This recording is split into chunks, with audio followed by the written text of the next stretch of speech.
All right, if you are buying a car or even just thinking about it, you need to stop and watch this. We're going to look past the shiny paint and the soft leather to uncover the one part of your car seat that a salesperson will never, ever talk about. But it's the one part that could actually save your life.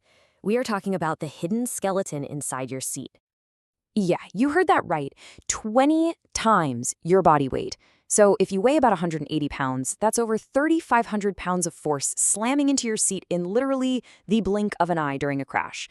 This isn't about being comfy. It's a brutal physics problem your seat has to solve instantly.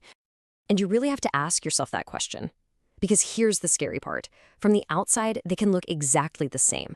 But underneath all that fancy stitching and soft material is a skeleton. And the quality of that skeleton is one of the biggest, most overlooked secrets in the entire auto industry.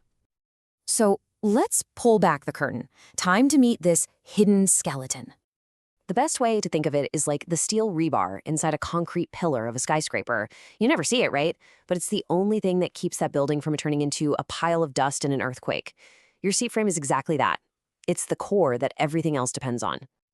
So what's it made of? Well, it's basically these four key things. You've got the frame for your back, the frame for, your butt. Then you have the sliders and recliners. Think of those as the joints. And of course, the headrest support. It sounds simple, but every single one of those parts has a life or death job to do. Okay, so it's a metal frame. Big deal, right? Why is it so ridiculously important? Well, because its job goes way beyond just holding you up. This thing is the unsung hero of your car for three huge reasons. The first, and most obvious, is safety. It is your absolute last line of defense.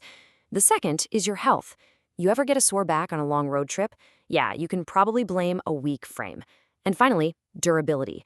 Those annoying squeaks and rattles that show up after a year or two, they almost always start right here in the frame. Now get this, because this is the part that blows most people's minds. Your seatbelt isn't always bolted to the car's body. A lot of the time, it's anchored directly to the seat frame itself. So just think about that for a second. If that frame bends or snaps in an accident, your seatbelt does absolutely nothing. It becomes a useless piece of fabric. The frame is the true anchor. Let's talk some hard numbers. In the industry, there are all these tests. One of the magic numbers you'll see is 3,000 newtons. So what on earth does that actually mean? Well, forget the physics class stuff. 3,000 newtons is basically the same as having a 300 kilo or 660 pound gorilla grabbing your seat back and trying to rip it clean off. A well-engineered frame has to handle that without even breaking a sweat. If it can't, it fails. Simple as that. Okay, here's another number for you. This one's all about durability. 50,000. That's how many times the seat slider is tested. Back and forth, 50,000 times. This single test is what separates a seat that feels rock solid for a decade from one that starts wobbling and rattling after just a year. It's the test against future annoyance. So what makes one frame a fortress and another one a folding chair? Well, a lot of it comes down to the materials. Are we talking steel, aluminum, or something that might as well be tinfoil? And it really boils down to this classic trade-off. It's a constant battle in the car industry.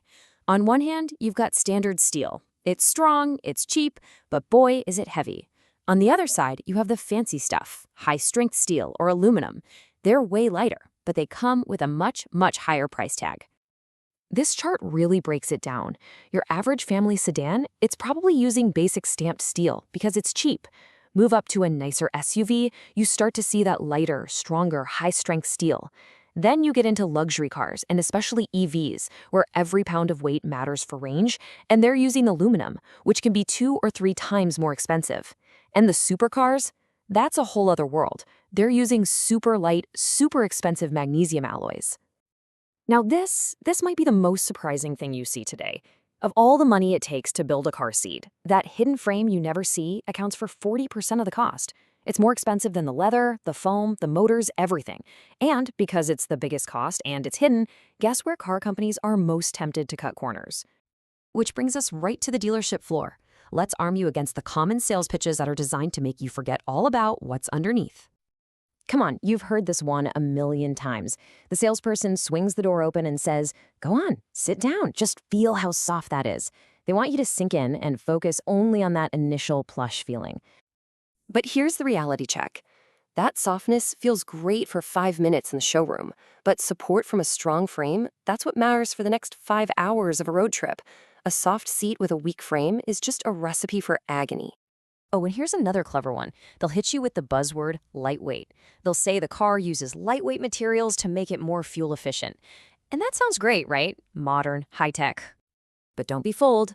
Lightweight can mean two totally different things. A good lightweight frame uses advanced high-strength steel or aluminum. It's strong. Think of it like lean muscle on an athlete. The other kind of lightweight is just skinny and weak. You want the lean muscle, not the flimsy alternative. Okay, this is it. This is the most important part. I'm going to give you a simple physical test you can do right there in the showroom. No tools needed. Think of this as your personal X-ray vision. Here's your 3-step check. Number 1, the side wing squeeze. Grab those bolsters on the side of the seat, the parts that kind of hug you, and give them a real firm squeeze. You should feel a hard, solid structure under the foam. If it's all just mush, that's a bad sign. That frame is supposed to protect your ribs. 2, the backrest shake. Grab the top of the backrest and give it a good, hard shake side to side. A solid frame won't have much wobble or make creaking noises. It should feel like it's welded to the car. And 3, the silent slide. Just slide the seat all the way forward, then all the way back. Listen carefully. A high-quality seat should be a smooth, quiet whoosh. A cheap one will sound and feel clunky, a clack-clack grind. It's a dead giveaway of quality. And that's really the bottom line, isn't it? The seat frame is the foundation. It's the foundation of your safety, your comfort, and the car's quality over time. You would never, ever buy a house with a cracked foundation just because it had a nice coat of paint. So don't let yourself get fooled by fancy leather hiding a flimsy frame. Now you know what to look for.